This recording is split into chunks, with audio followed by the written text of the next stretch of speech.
Okay.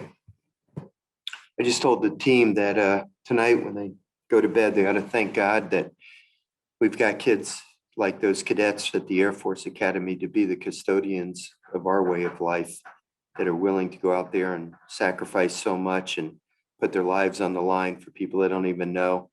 Um, when I coached at the United States Air Force Academy, we had the same kind of young men.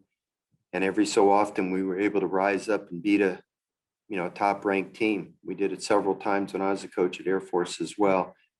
They don't have the talent to do it day in and day out, but on a given day they can. And they threw really good arms against us. You saw the last kid was throwing 97 miles an hour. I mean, I never had kids like that when I was at the Air Force Academy, to be honest with you. And the reliever they brought in, the starting pitcher, they all did a really super job.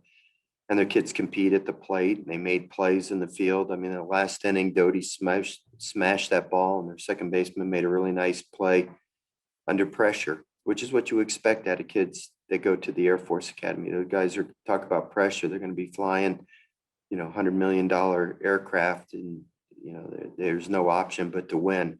So to field a ground ball or to pitch in the ninth inning with a 1-run lead should be nothing for them. It's a tough loss for us, obviously.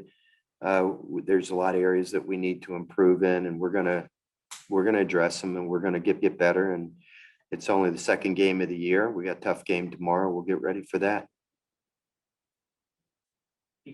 Paul, had Devin Fontenot thrown too much the day before to come in here in the ninth inning? Yeah, this time of year, Wilson. Yesterday we had a 3-run game. We got him up because it was a save situation, and then Zach Arnold hit that 2-run homer. Typically, I wouldn't have brought him in with a 5-run lead, but he was already warmed up and hot, and it was as though he had pitched in the game already because he had thrown several warm-up pitches. So it's not just the 23 pitches he threw in the game yesterday, but it was also all of the warm-up pitches that he threw.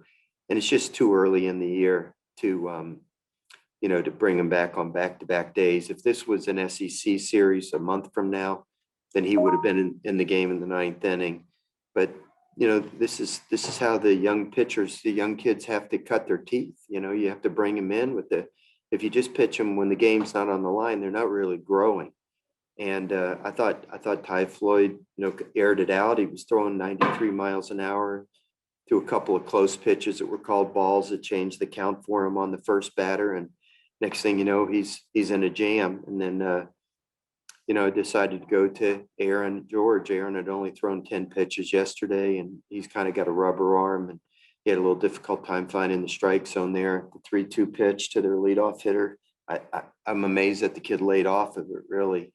He had thrown 2 consecutive fastballs, made the count 3-2, and then, threw a slider, and it didn't miss by much. And the kid showed a lot of poise laying off the pitch to draw the walk, which tied the game. So, we just couldn't use Fontenot today. It's too long of a season. It would have been too risky to bring him in today.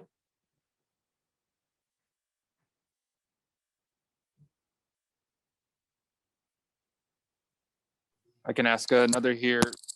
When it comes to Will Helmers and what he was struggling with at third base, just how do you coach a kid who has had very little experience at that position? And, it's so early in the year. Just how do you go about sort of handling that with him? Yeah, let me tell you something. I told our team after the game, do not point fingers at anybody.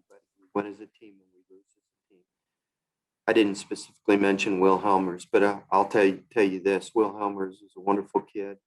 He's a great competitor. He'll do anything for the team.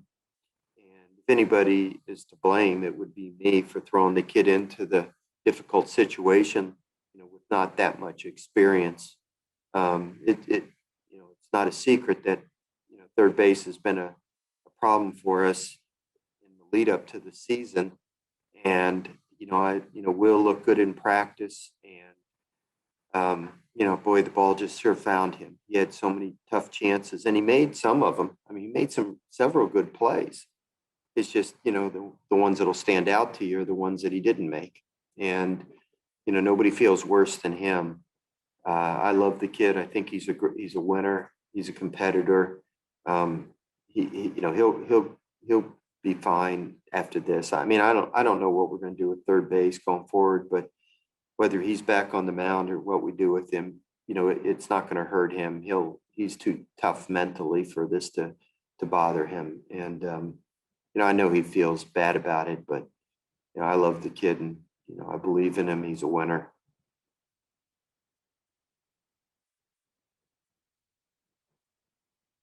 Anything else for Coach Panarin? I think Ron had a question. I got a question, Paul. You may have got. I came in late. You may have said this.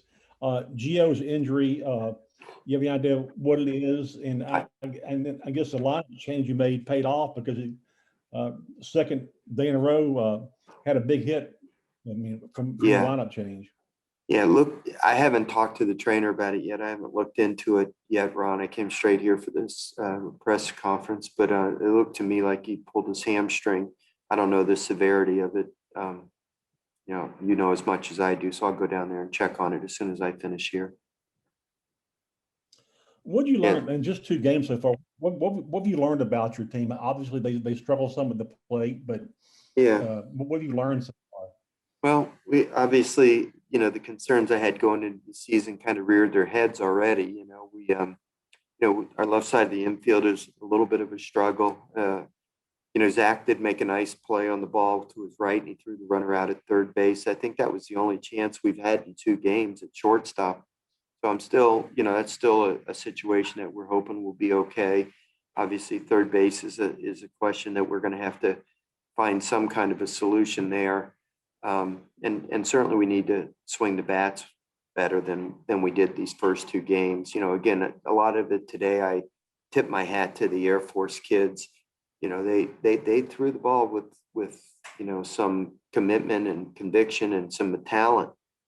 Yesterday, I thought, you know, we should have hit the ball certainly a lot better than we did, but we're going to have to find the answers to the hitting, you know, especially hitting against velocity, because in our league, you're going to face guys throwing hard all the time. And we've got to be able to generate the bat speed and get around on those guys. So we'll figure it out. We're going to keep working. And this is what happens in the early games of the season. You end up losing some games that, you know, you have to find out stuff about your team, and we'll huddle up as a staff and figure out who to give an opportunity to and who to stick with, and we'll go forward.